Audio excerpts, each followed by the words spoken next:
If you don't like it, don't watch it. This is a reaction said by peeps who choose to watch, read, and hear reactions they don't like.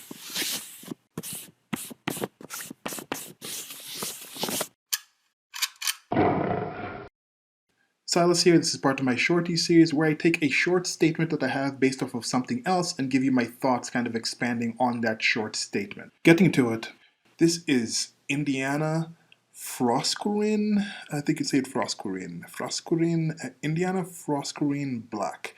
She is I think personality would be the appropriate term, spokesperson, presenter on G4 channel. Right now it's a G4 channel. G4 is games. What does even G4 stand for? I didn't even check. Gaming something? Gaming for you?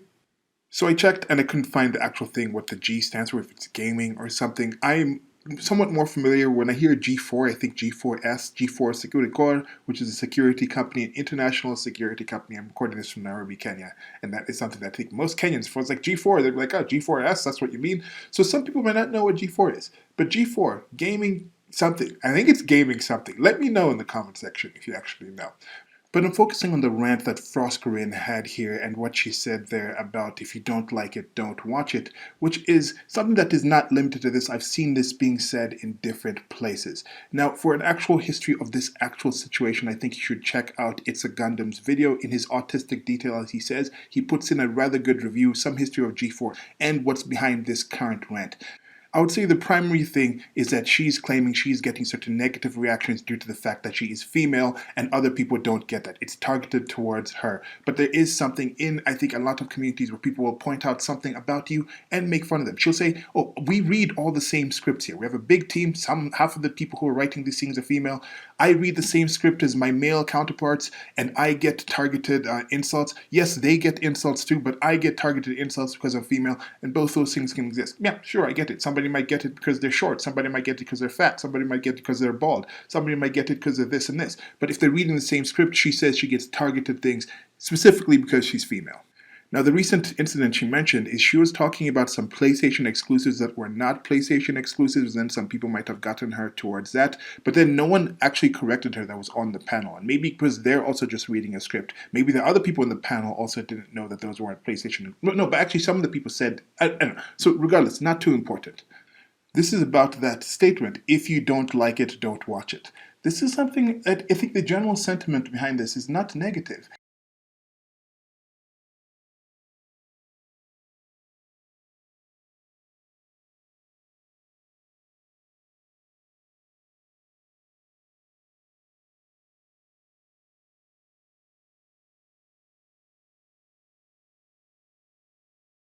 So you see, there is that, and that's what this might seem to be an example of. Are they searching out, was Froskurrin and other people who've mentioned these kind of things, searching out that sort of content and focusing on those negative comments in order to, I guess in this situation, it's been a sort of marketing success. I'm talking about it. Many other people with a lot bigger platforms and a lot more reach have actually spoken about it that probably would not have spoken about G4TV. This might pique some nostalgia in some people and might get some people back. I've seen some numbers where the few thousand people have dropped on their channel, but then if that's not the primary person, we'll get to that. If that's not the primary purpose of this channel, was actually getting viewers, gamers, then this could be entirely of a win for Froskurrin and G4TV, because if I am making content on this channel, wherever you listen to this and you don't like it, you don't have to listen to this, you don't have to watch what I'm making. But if I want certain people to watch something, I should be somewhat interested in if they actually like it, right? So some of the people are saying that she is making a generalization over the majority of, or the entire gaming community, most of the gaming community, based off of maybe less than 1% of the actual people who are out there trolling and saying things to trigger, or just some people are just also just jackasses. There's some jackasses out there that are going to comment on things, but when you put stuff out in public, that's going to happen. It's like me saying, oh, I have 100 comments from good people, from just people in general on whatever content that I'm making. One of those comments is a horrible person, then I release a video saying, why are you people listening to my channel horrible people? I don't say that because not only is that 1% of the people, it's a small percentage of all the comments, but it's also somebody who doesn't really know me personally. Now, when it comes to this other aspect, If I have 100 comments and one of those comments is somebody who says, "Oh, it's so great to see somebody with African descent, good to see a Negro like you talking about issues from a Negro point of view, and it's something that the world needs done with Negroes and it's coming," I'd be like, "No, you don't really know me. If you're just using something on happenstance, just like Froskurrin just happens to be female, I just happen to be a Negro, and you're basing your judgment off of my content, saying it's focused on this." I put the same level of lack of actual importance in that comment, not only percentage wise, but also what is it based on. And now it also goes further to this cancel culture, things saying, "Oh, we need to stop this," or "We need more representation in this place." If you don't like what a show is doing, if you don't like what a certain product is presenting, you don't have to watch that product. So you don't need to cancel it. Let other people who like watching it watch it. If you think you need more representation or more XYZ in a certain thing, you don't have to get that thing to be changed. Go find the things that have those representations and things like that, or be the person to create the thing that has those things, and then other people like you who want to actually watch this thing will watch what you like. Ostensibly, because I've seen things like in the comic book industry. There's this one person that kind of infamously came out and said, "If you don't like what I'm making, don't read it." And then I think a year ago or so, she's come out and she's like, "Yeah, well, the comic book industry is kind of not doing that well." Well, I guess a lot of people listen to you, and I think a lot of people are going to do the same thing with G4. At the very least, we have the memes coming out of this, and this current timeline, the memes are better than ever have been. I don't know, what were people doing back in the olden days of G4 before memes and things like that? There's an excellent video meme of Froskurrin talking about this and showing some history of G4, and then eventually they splice in this kind of Simpson type of clip where the kids go back outside, and just check that clip out. You should find it somewhere. How many of you actually knew G4 was back? You probably remember someone like Olivia Munn, who was a personality on it. Relatively, objectively attractive woman. She was on there in part due to how she looked. Froskurrin is talking about, "I don't have to be attractive." Yes, you don't have to be attractive for people, but some people will find the way Froskurrin looks attractive in her own alt-chick sort of way. But Olivia Munn, just objectively attractive woman. That was part of what she was selling.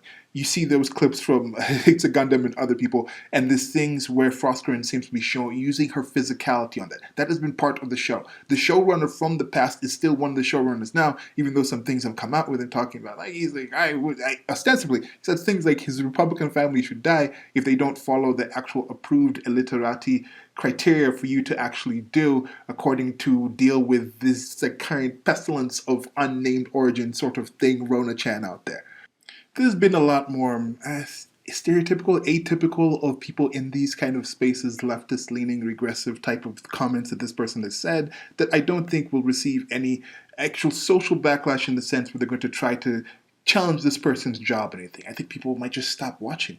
And part of the reason is, why would somebody say this if you don't like? Yes, I think if people don't like the stuff, they don't watching. If somebody isn't, because she had to have taken the point to say, if you don't like the stuff that I'm making enough to comment on it, you should just not watch the stuff that I'm making. But she clearly somehow didn't like the stuff people were commenting on the stuff that she was doing, enough to the point where she decided, I'm not just going to not listen to the negative people talking about these things, I'm still going to comment on it. So do as I say, not as I do. That's a part here that's a bit hypocritical, that I don't agree. But why do certain channels like this exist? Why do certain people do these things? And I think there is something to that where there's a lot more access to gaming content today than there's ever been. And there's people like, I think like Angry Joe. I listened to somebody who's a Splattercat Gaming on YouTube, and he just goes through like indie things. It's just like the game itself on the screen, and he does like 30 minutes to 25 minutes, 35 minutes to 30-minute playthroughs on a daily basis of just different things. And then once you have that first thing, there's all these other places. You go to Twitch, you can follow people making millions of dollars on Twitch just playing video games. Video games literally just on the screen, and they actually just speak, and people watch these things. People like G4TV, who's just somebody who used to play StarCraft, he still plays StarCraft, and then he started being somebody who does commentary on it, and then he goes further on, and then now he's actually one of the commenters that the StarCraft Blizzard themselves actually decided to put him into the game. So you have people like this who are just doing mostly primarily gaming content. Some of the people you don't even know their faces. But then now there's other people who are personalities who come on, and there's some people say there's like gamer chicks, gamer thoughts, Twitch thoughts. That's a term that they use for some people. And there's some people who use more of their sexuality in order to sell people on certain products. And there's a space for that. Some people like that. Some people would like that more than watching somebody who's really accomplished at the game. So I understand there's a wide range of this. So there's people who are just overly sexualized. There's people who are just 100% just the game. Now, where does G4TV fall in this? I'm not quite sure where they're going to fall into this, but this is going to continue. So is G4TV a platform, a channel, a show? Is its primary purpose somewhere where they can give X commentary about Y thing that Z people are interested in? If that was the case, then they would care what Z does like, and they would be more informed on Y, and then the actual X that they create, that they speak of about that Y, would be something that falls into what those Z people actually like.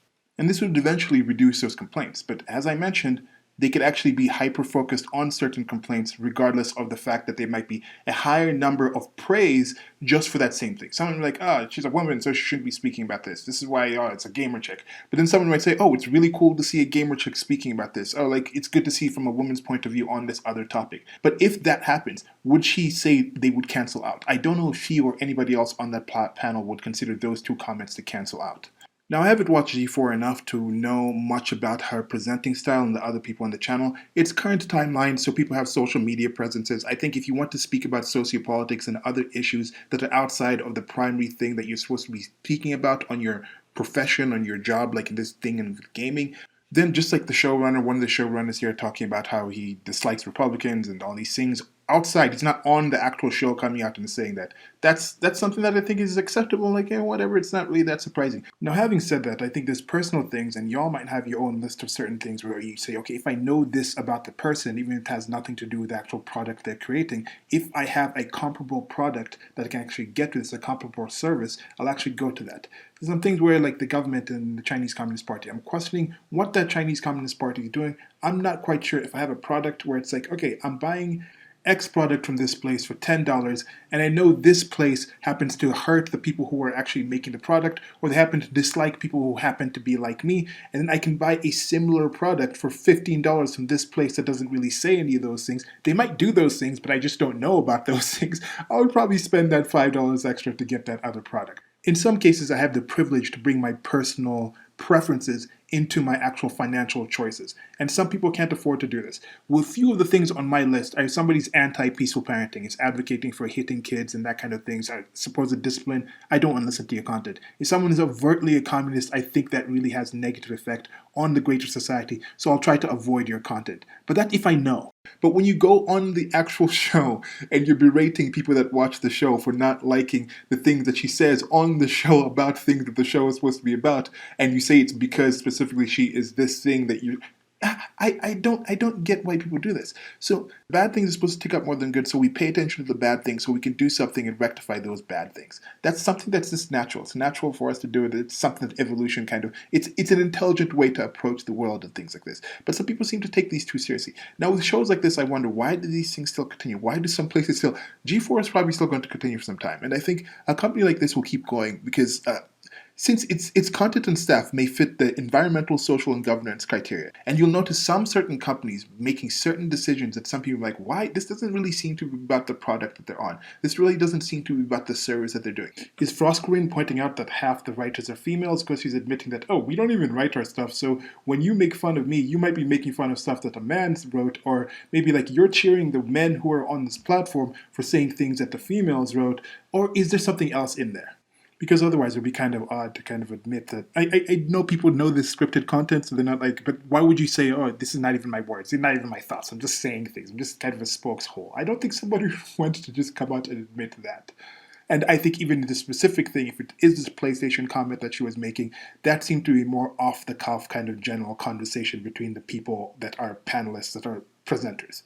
if the actual content coming out is just great content, I don't care if it's all paraplegic Asian people with redhead, and it doesn't matter to me if I'm there for gaming content and all the gaming. I don't care if it's one person, one random person in his basement speaking about games, but the gaming content is what I actually want to listen to. I will listen to that because that's what I'm liking from the actual content.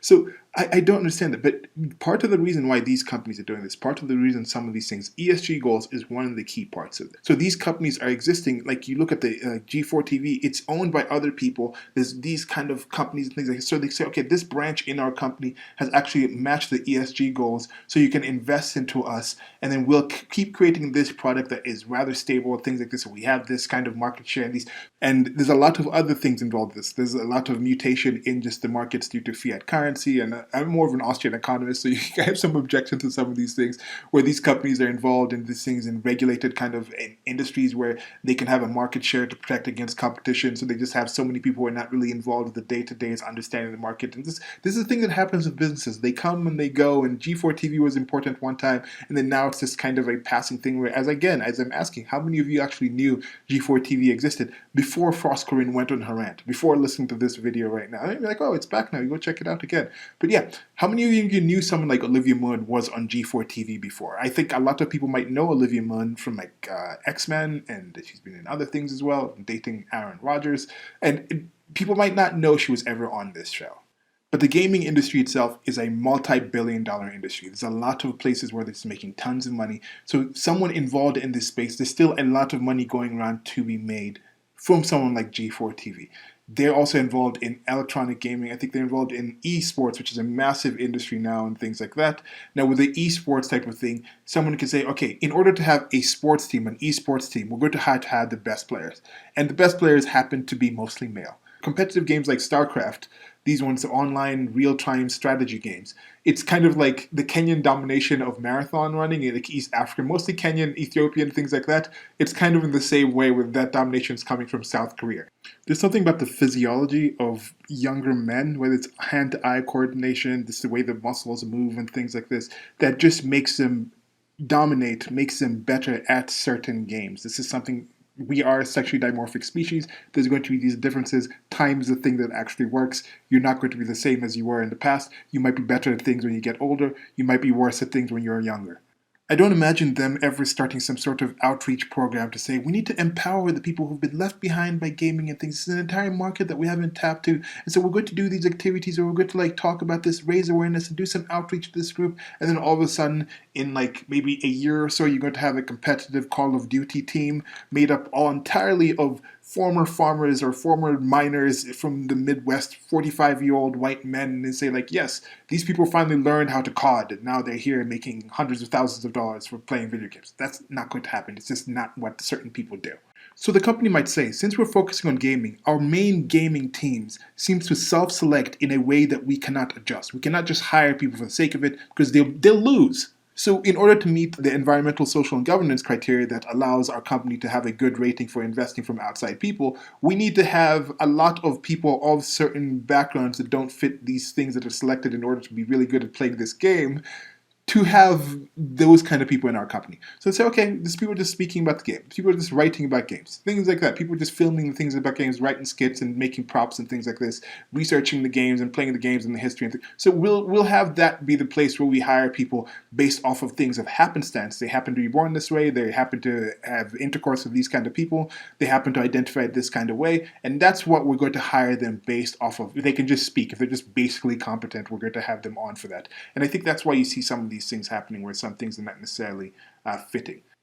And that's it for now. This is the Shorty series where I have a short thought, then I'll build off of that short thought. I'll be trying to keep some of these under 5 minutes, maybe. I'll be aiming for 3 minutes and 33 seconds, 4 minutes and 44 seconds, 5 minutes and 55 seconds, or 11 minutes and 11 seconds. I'll try to get back to that when I'm focusing on this Shorty series, but this one has been a bit longer, so I might just include it in the rants. But with that saying, it brought some other things, some other thoughts that I was thinking about. I'll try to focus on one thing, because I was trying to focus on that if you don't like it, don't watch it. If you don't like content that's longer than 10 minutes, most of the people don't watch it. And people go and decide, we're going to make it shorter than that. We're going to make sure it fits into this. We're going to make sure we have shorts in order to get certain people to my content, to my channel, then they can get to my longer form things. Then you have longer form things like the Joe Rogan show, which a lot of popular type of stuff. I have a lot of conversations on my channel and things like this where I just have these long conversations where sometimes I get to 3 hours and I'm talking to my friend who are having the conversation, Steven, and we're like, oh, maybe we should have these shorter, or we should put out clips so some people can come and once they actually like our content, maybe they listen to the longer form.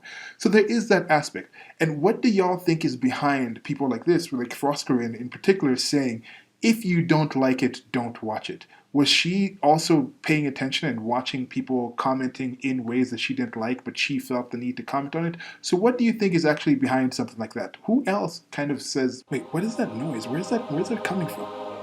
Have you considered power?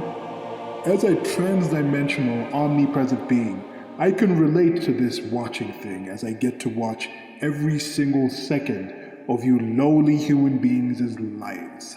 A lot of the things that you do I do not like unless these things are being done by certain select groups that I do like, and sometimes I actually instruct you to do these things that in some other cases I do not like. But when I do not like you doing these things, I get to actually bring down my wrath on you and smite you down, which is relatively a powerful sort of thing to do that does bring some joy in some good places. It is for the greater good though, so don't you worry. If you don't like that I do it, then don't even think it, because I am also watching your thoughts. So there is that aspect of it as well. There is this thing of just kind of watching and feeling that energy. Because you might say that, oh, it's so horrible, this is toxic masculinity, it's so hard for the woman in the different places and things like this. Okay, you might say that, but look at when she was actually doing what she was doing. First of all, she has the position. She might not know the history of the other things that have happened on that channel. She might not know what, but regardless, she is actually there. And look at the people on the panel while she was saying this. Look at the reactions from other people. Yes, you can focus on the people who are excoriating her and saying like, yeah, okay, we won't watch it. You told us not to watch it, we won't watch it. But she's still getting paid. There's still people who are supporting her. A lot of people in her community, in her space, I think are very supportive of the work she was doing before, and also of her coming out and having this rant or having this reaction out there. So there's things like that. So I can understand why there's both kind of aspects on this. And I'm going to break this off here, and I have another video that I'm going to upload soon about the environmental, social, and governance criteria. That is something that is going to be guiding a lot of choices in a lot of companies. I think it will make you to be more informed and understand why things are happening in certain ways when you understand what these things are. Another thing based on this topic, I don't think anybody is owed respect. I think respect is something that you earn, starting with yourself. I don't think you can even be truly respected if you don't have self-respect. So once you respect yourself and you're doing certain content, certain things, presenting yourself in a certain way, you have certain people around you. Your main people around you are supporting you, big upping you, but the main person around you is yourself. So if somebody detracts on you and you know you've done your best and you know you've done a good product, I think you are less likely to even care what that person's estimation about you is. And lastly, there's something that I was making an observation about, how when it comes to something like gaming, I think like social justice warrioring is more like female gaming, because with women, they're more social creatures. They've been more used to being in social environments. That's how we've developed human behaviorally, where they kind of control the society's levels of what is accepted, what are men trying to achieve in society in order to impress women, and then they have the reproduction. There's certain biological reasons behind this sort of thing. And I think they're more interested in focusing on being involved in social justice warrior spaces, gaining points and achievements in that sphere, that men are more towards gaming, which more matches the previous kind of environment, more artificial, kind of safer environment to have the battles and striving of gaining resources and achieving that kind of combative type of environment than it is in the past. And also with the past, to be more social in this way, women were doing that more on the outside with actual humans, IRL, as people say, in real life. And the same thing with the gaming, it's matching what the hunting and the actions and the wars and things like that men used to have. That's just an observation I've had with this. That's why I think there's more people who are interested in speaking out on these certain issues that are more female. You hear a lot of feminists and things like that speaking about these, or certain women will enter certain spaces and start injecting socio-political issues into this. And one more thing, a lot of people have actually been educated in and would like to be speaking more about direct sociopolitics, but there's a lot fewer jobs in these situations. So they'll enter other fields, and I'm going to write about cooking, I'm going to write about gaming, I'm going to write about travel. And since they have that sociopolitical background, that poli-sci background, that international affairs background, that kind of sociology type of liberal arts background, they might decide to, okay, since I have this platform, let me also speak about these issues that I think are probably more important, or they argue are more important than the actual primary content that they're there to actually speak about. Goodbye.